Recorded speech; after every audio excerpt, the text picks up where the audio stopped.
প্রথম শ্রেণীর এক পিচ্চি মেয়ে এসে বলল, নিন চকলেট খান। মেয়েটি বলল, আমি জানি সম্পর্কে আপনি আমার বাসুর লাগেন। এটা শোনার পর মনে হলো আমাকে কেউ ফ্রিজ থেকে মাত্র বের করেছে। আমি বরফ হয়ে গেছি, কোনো নাড়াচাড়া নেই। স্বাভাবিক হয়ে বললাম, তা বাবু আমি তোমার বাসুর হলাম কিভাবে? পিচ্চি বলল, মা, আপনার ছোট ভাই আমাকে বিয়ে করলে আপনি আমার বাসুর হবেন না। আমি বললাম, ও আচ্ছা ছোট ভাই, তার মানে তুমি রোহানকে পছন্দ করো? পিচ্চি লজ্জা লজ্জা ভাবে এনে বলল, পছন্দের পর্ব তো অনেক আগেই শেষ হয়ে গেছে, এখন তো আমরা একে অপরকে।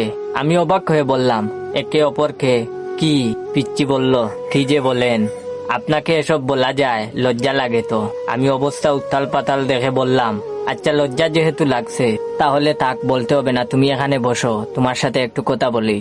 পিচ্চি বলল, বেঞ্চটি অনেক উঁচু, উঠতে পারছি না, একটু উঠিয়ে দেন। আমি বললাম, আচ্ছা এবার বলো তো বাবু তোমার নাম কি? পিচ্চি বলল, আমার নাম রিমি। আমি বললাম, তুমি কোথায় থাকো? রিমি বলল, নিমতলি পুলিশ কোয়ার্টারে। আমি হক চকিয়ে গিয়ে বললাম, তুমি পুলিশের মেয়ে? রিমি বলল, হ্যাঁ আমার বাবা পুলিশ। আমি মনে মনে বললাম, হায় রে ছোট মেয়ে, আর কোনো মেয়ে পেলি না? রিমি বলল, কিছু বললেন? আমি বললাম, না কিছু না। আচ্ছা রিমি একটা কথা বলো তো, তোমাদের পরীক্ষা না 3 ঘন্টা, তোমার 2 ঘন্টার মধ্যে পরীক্ষা দেওয়া শেষ হলো কিভাবে? তাছাড়া রুহানের পরীক্ষা তো এখনো শেষ হয়নি। রিমি বলল, আমি তো ইচ্ছে করে তাড়াতাড়ি লেখা শেষ করে রুহানকে খাতা দিয়ে এসেছি, এখন রুহান লিখছে, ওর লেখা শেষ হলেই তবেই তো আসবে। আমি একরকম আতঙ্কিত হয়ে রিমির দিকে তাকিয়ে রইলাম।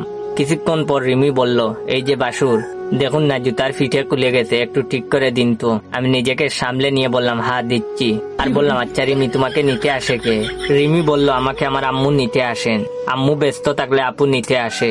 আমি বললাম, ভালো, কিছু খাবে রিমি, কিনে দিব? রিমি বলল, না কিছু খাবো না, সকাল থেকে অনেক কিছু খেয়েছি, আমার বয়ফ্রেন্ড রোহান কিনে দিয়েছিল, ক্যাডবেরি খেতে ইচ্ছে করছিল না, তাই তো আপনাকে দিলাম খাওয়ার জন্য। আমি আহম্মকের ভঙ্গিতে বললাম, এই ক্যাডবেরি তোমাকে রোহান কিনে দিয়েছে? রিমি স্বাভাবিকভাবে বলল, হ্যাঁ রোহান তো আমাকে অনেক কিছু কিনে দেয়, আইসক্রিম, জুস, চকলেট, অনেক কিছুই, এজন্যই তো রোহানকে আমি এত ভালোবাসি। রিমি ভালোবাসি বলে দুহাত দিয়ে চেহারা আড়াল করলো। বিষয়টি এমন যে কথাটি বলে রিমি খুব লজ্জা পেয়েছে। এবার বুঝতে পারছি, বাবার মানিব্যাগ থেকে 100 টাকা নিলে বাবা কেন আমার 200 টাকা কে নিয়েছে বলে চিল্লাচিল্লি করে। হায় রে মতিউর সাহেব, আপনার 2 ছেলে দুটোই চুর বের হলো, কি আর করবেন, সবই আপনার কপালের দোষ।